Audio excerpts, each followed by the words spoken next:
Dobar dan, razgovaramo sa specijalnom izaslanicom Evropskog parlamenta za Kosovo, Viola von Kramon.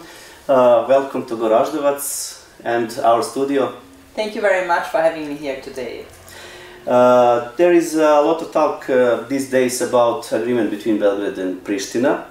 In recent days there have been many meetings between Kosovo and Serbian politicians involving special EU and American envoys and representatives. It is obvious that we have increased diplomatic efforts. Does that mean we have some new agreement in the next few months, maybe? Well, I think we have to differentiate a little bit. First of all, yes, during the last days there were some agreements on the acceptance of degrees, university degrees, high school degrees, also the visa-free regime within the Western Balkans. That is not sufficient, but it is a step forward, and it shows that the Berlin process can finally deliver on some results. Now we have to see that we get the next steps forward. We need the energy agreement, we need to see that we finally get visa-free traveling for all Kosovo citizens, and of course we would like to see at some point finishing the dialogue process. Some EU countries oppose abolition of the visa regime for Kosovo. What do you think are the biggest concern of EU countries when it comes to lifting visa regime for Kosovo citizens? What are main reason for their concern? Well, this is also extremely difficult for me to understand, because there is now a new reviewed assessment of the EU Commission. The EU Commission had said in 2016 that Kosovo could be granted visa-free traveling, visa-free regime.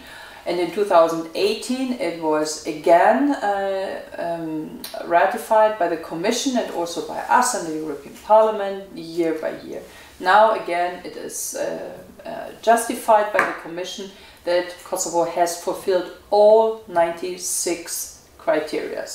So now the Council, and in particular some certain member states, said, okay, next year we will give a visa-free regime in accordance to a new traveling system they want to implement. For me, this is not fair, because when Kosovo has delivered everything, they have done the homework, there is no need for waiting another year, and maybe there will be new conditions. We don't know exactly the procedure, but nevertheless there is no legal base for letting Kosovo citizens again. What is the reason? I can't tell you. These are mainly domestic reasons. In some of the countries it is, for whatever reason, extremely difficult to explain that each country in the Western Balkan has the same right and should not be discriminated. Kosovo Serbs are have problem regarding obtaining Kosovo ID cards and other personal documents. Serbs in North Kosovo are facing problem with license plates dispute and Kosovo licensing rule resisted by local Serbs. What's your opinion about that? Well, first of all, we have to state that this process of changing the license plate is going on for quite some time. So this problem is not new. New is that already the Hoti government said we will not prolong these temporary measures. We would like to finish this now and ask each and every citizen, in terms of the license plate, to change this to a Kosovo license plate. There were, let's say, another period of time from July now to the end of October, and after this period they will finish or they will stop accepting any other license plate than that. Is that correct? I do understand why the Kosovo government at some point would like to go ahead with this. But it's also clear that you cannot punish each and every driver who has not managed to change the license plate. So I think they will find appropriate measures how to phase out and how to implement this measure. I would not be afraid of that. But of course, I would ask each and everyone to accept those rules and act accordingly. Regarding the ID cards, I understand, and I've talked to some people here, that it's not that easy. So we have to make sure everyone who would like to apply for Kosovo citizenship and who is eligible to receive the Kosovo citizenship is able to obtain it. And that does not seem to be the case. And of course this leaves people in a limbo, this leaves people in a stateless, I mean, they have no statehood. That's impossible. And we need to find a solution for this very urgently. I think this is a big problem. People cannot travel, people cannot apply for any internship, for any, I don't know, travel applications and so on. So this needs to be fixed. What do you think? Belgrade-Pristina dialogue is a transparent process. So the citizens of Kosovo and Serbia are really aware of dialogue process and negotiation, or we are just having secret diplomacy carried on behind closed door? Well, it's both. On one hand, of course, both players, the Prime Minister of Kosovo, the President of Serbia, they are, I mean, bargaining, they are negotiating. And they are, of course, not disclosing all the information. I think that is also normal, yeah, because everyone wants to increase their own, let's say, bargaining chip. I would not blame them for that. But of course, on the other hand, you, citizens of the Republic of Kosovo, but also of Serbia, have the right to listen, to understand what's going on and how they can be involved, how can they be affected, what does it mean, what is the progress. And for me, it is true that we need more communication, that we need more outreach, that we need to include people into this process maybe a bit more than it was in the past. But when there are very sensitive topics on the table, of course people cannot be immediately be informed and be included. So you need both. On one hand you need communication on the broader issues, but on the very sensitive topics it's of course clear this is a secret. The citizens living in Kosovo and Serbia really benefit from dialogue process, and how? I think that some people gave up on the dialogue because it took so much time and they have not really seen the results. But now with the new travel arrangements, with accepting the university degrees, with other agreements which will be also implemented, I think people will see the results of the dialogue. You have now roaming amongst the Western Balkan states, so there are bits and pieces where you see that the dialogue is worth taking part into this. But for the long run, for the EU perspective, we need to see that the entire dialogue will be successfully finished and will brought to an end. And for that, we need a bit of a, let's say, compromise from both sides, but we are working on that. Common people often believe that politicians in Pristina and Belgrade use dialogue for their own political goals.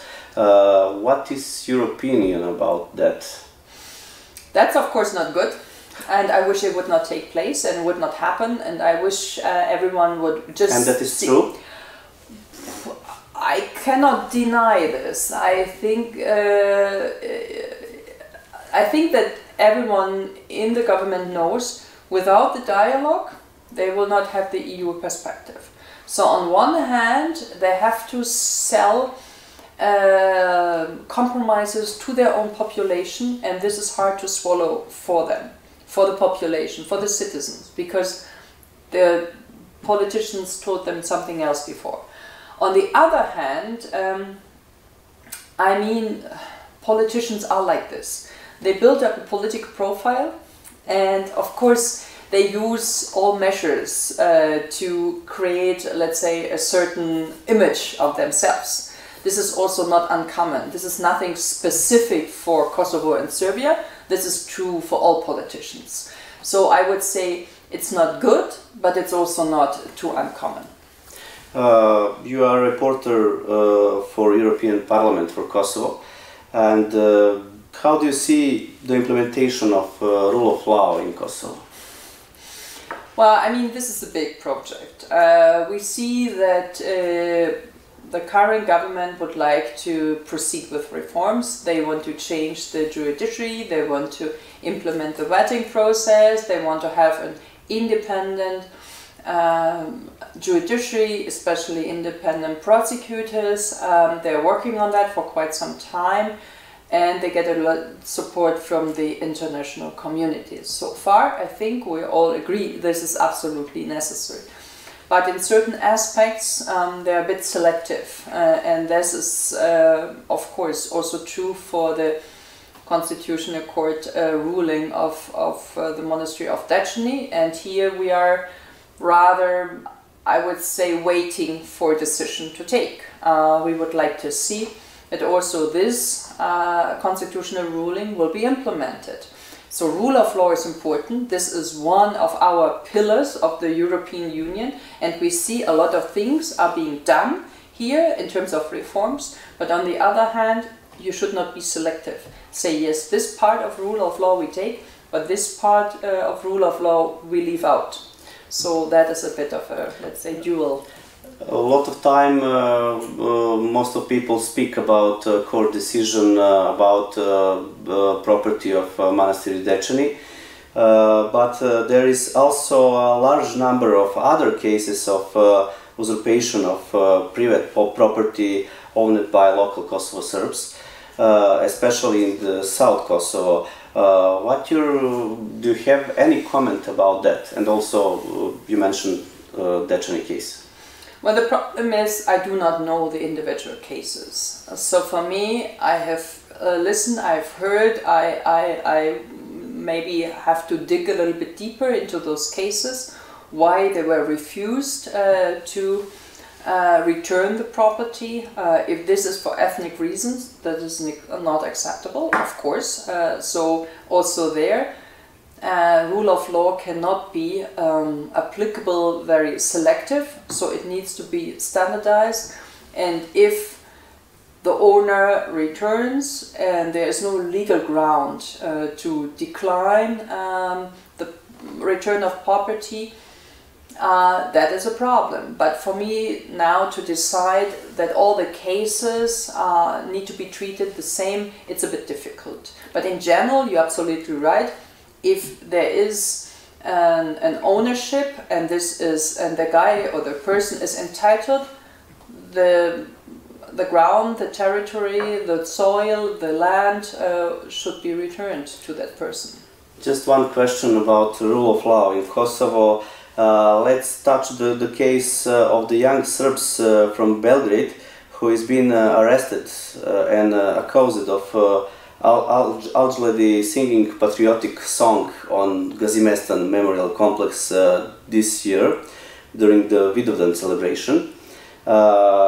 There are no witness or any video evidence of this case, but still the young man, Nikola Nedeljković, is sentenced to 8 months in the prison away.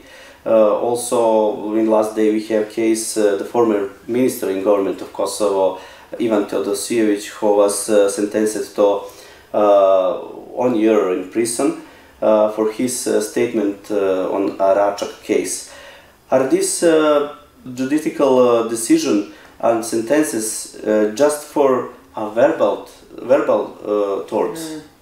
Well, it's a bit difficult for me. I really would need to look a little bit deeper. What really happened? What they did? What the case are? What the judgment is? So I'm a bit cautious to really have a proper assessment on that. These are individual cases.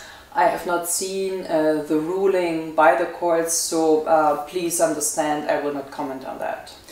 Okay, one maybe personal question. Serbian government official and often state and tabloid media, part of media in Belgrade, state that you are lobbyist for Kosovo Albanians.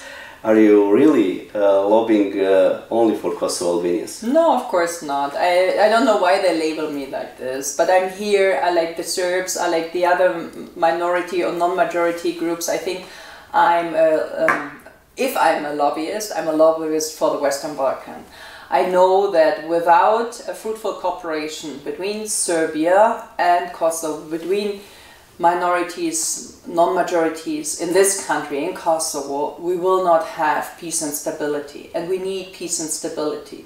We have bigger problems. We have the climate change, we have other geopolitical challenges, we are threatened.